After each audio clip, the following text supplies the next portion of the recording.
जय हिंद साथियों, आप देख रहे हैं वॉइस ऑफ न्यू 24। मैं हूं आपके साथ संचालक। साथियों, जैसा कि मैं आपको ये बताता चलूं कि आने वाली 30 तारीख को रामनवमी का पर्व आ रहा है और इसी पर्व को लेकर आज हमारे साथ पंडित जी विपिन आचार्य जो है आज हमारे साथ जुड़े हुए हैं और इन्हीं के बारे में कुछ हम इनसे चर्चा करेंगे कि ये पर्व क्यों मनाया जाता है और इस पर्व में श्रद्धालु जो होते हैं, भक्त जो 9 दिन का व्रत भी रखते हैं, किस तरह से परहेज किया जाता है, परहेज के बारे में क्यों मनाया जाता है और किस तरह से भगवान की पूजा करें, आस्था करें कि ताकि भगवान उनसे खुश रहें और उनके पापों को भी दूर करें और पवित्र करें। तो इन्हीं सब चीज़ चर्चाओं के लेकर मैं आज पंडित जी से बात कर रहा हूँ। तो आइए चलते हैं पंडित जी की तरफ। हाँ सर, क्या नाम है आपका? हमारा नाम है पंडित विपिन पाठक। सभी भक्तजनों को हमारी तरफ से राधे राधे। सर्वप्रथम हम बता दें कि जो चैत्र की नवरात्रि आ रही है, इसमें सर्वप्रथम प्रतिपदा जो तिथि है, जो पहला दिन है जी वो 30 तारीख को है। 30 मार्च दिन रविवार से ये नवरात्रि प्रारंभ हो रही है, जो कि विशेष करके इसमें श्रद्धालु जन भक्तजन लोग कलश स्थापित करते हैं। घट स्थापना का प्रथम दिवस माना जाता है।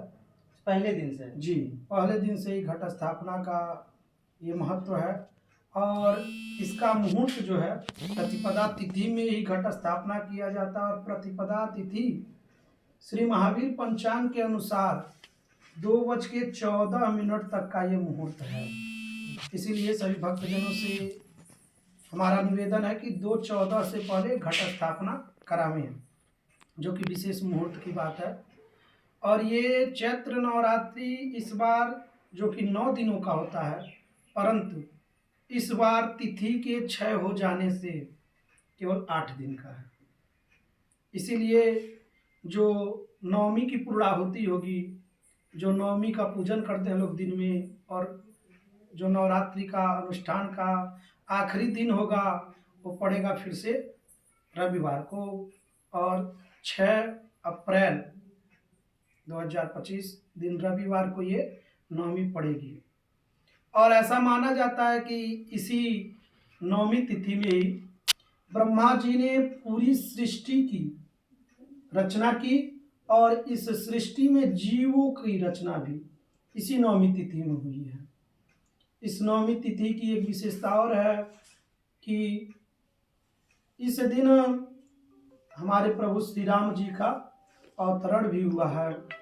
इसीलिए अयोध्या में इसकी उत्सव जो है बड़ी धूमधाम से मनाई जाती है। भय प्रगट कृपाला दीन दयाला करके मधुर गीतों के साथ इस उत्सव को बड़ी धूमधाम से मनाई जाती है। और एक कारण है नवमी का।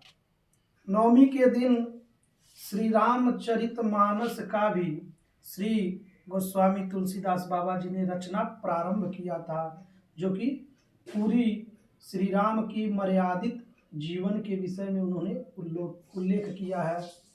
इस चैत्र नवरात्रि में माता के 9 रूप का पूजन किया जाता है, जिसका कहा गया है प्रथमं शैलपुत्री च, द्वितीयं ब्रह्मचारिणी, तृतीयं चंद्र घंटेति कुष्मांडेति, चतुर्थकम पंचमम स्कंद मातेति, षष्ठम कात्यायनी, सप्तम काल रात्रि महागौरी, अष्टमम। प्रथम दिन माता शैलपुत्री का पूजन किया जाता है और दूसरे दिन ब्रह्मचारिणी का, जो कि ब्रह्मचर्य का कैसे पालन किया जाए इसके प्रतीक है माता ब्रह्मचारिणी।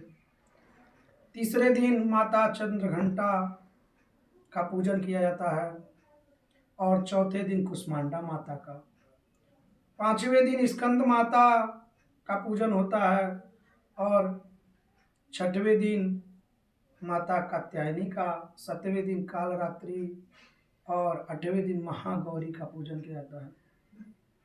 और 9वें दिन सिद्धिदात्री का पूजन करके अपने कार्य की सिद्धि हो, जिस उद्देश्य से हम उस व्रत को किए हैं, जिस उद्देश्य से हम कलश स्थापना किए, ब्राह्मणों से पूजन पाठ कराए, और जो है कि जो भी हम घर पे पूजा पाठ आदि या फिर मंदिर स्थान पे हम पाठ कराते हैं, उसकी उद्देश्य की सिद्धि हो, कार्य में सिद्धि हो, इसलिए 9वां दिन सिद्धिदात्री माता के लिए रखा गया है कि यज्ञ की हमारी पूर्णाहुति हो और पूर्णाहुति के साथ ही माता के 9 स्वरूप का आशीर्वाद मिले और हमारा यज्ञ सफल होकर के हमारी कामनाओं की पूर्ति हो।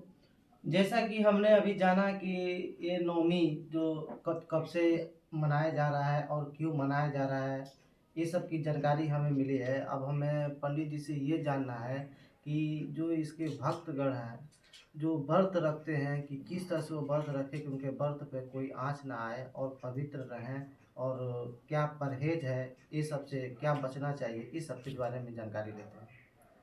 पहली बात तो कुछ भक्तजन इस व्रत को पूरे 9 दिन रखते हैं, जो कि 30 तारीख से ही जो प्रारंभ हो रहा है उसी दिन से रखना है, और 9 दिन ये व्रत करने के बाद सोमवार को इसका पारण करेंगे।